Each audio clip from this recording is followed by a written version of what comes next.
Mr. Chief, I guess I'm going to go back to an old issue. I looked on the issues of tab summonses and Yes, sir. arrests, basically for fare evasion. It's in our booklet. Yep.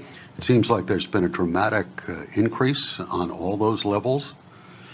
And I'd like to know why the dramatic increase, and also my recurring interest in the demographics of who's being stopped and who's being arrested, since at least in our understanding that fare evasion seems to be system-wide, but the question is it being concentrated in certain stations? That's A.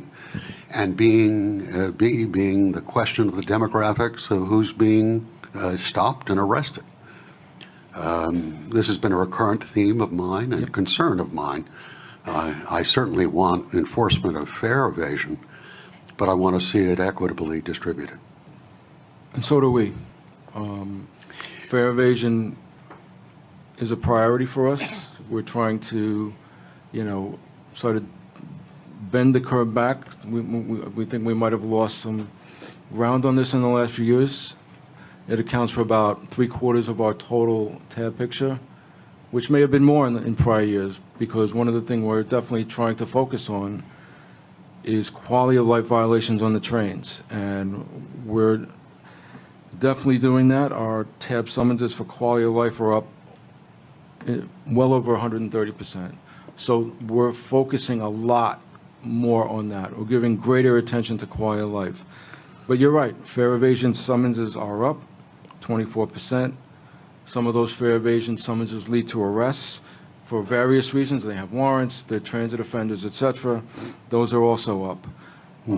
We're giving greater attention to all offenses occurring in the system. We're trying to restore order. We're trying to restore a sense of calm to the system.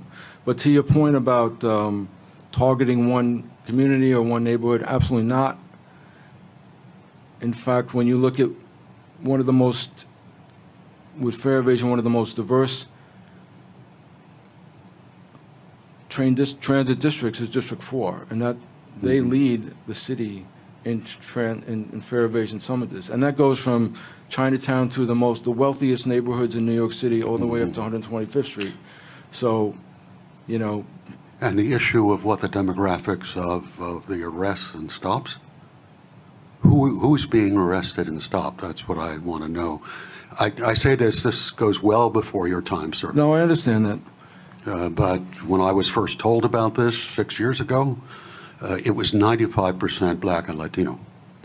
And yet, I think everyone who rides the system knows the question of fare evasion virtually stretches through almost every community.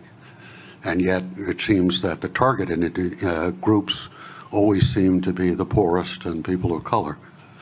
So I raise that not to criticize you and what you're trying to do, but my ongoing concern of the issues of equity that we have in the city of New York. I share your concern, and when we deal with fare evasion, we try to be fair. We are committed to fairness. We are committed to not targeting any group, absolutely not. And we address the condition throughout the system, throughout all the communities, wherever we come across it. We're definitely putting a harder look at it, but we're applying it, I feel, with a strong level of fairness. Okay. Now, it was quite clear what MTA board member David Jones asked: who's being stopped and who's being arrested?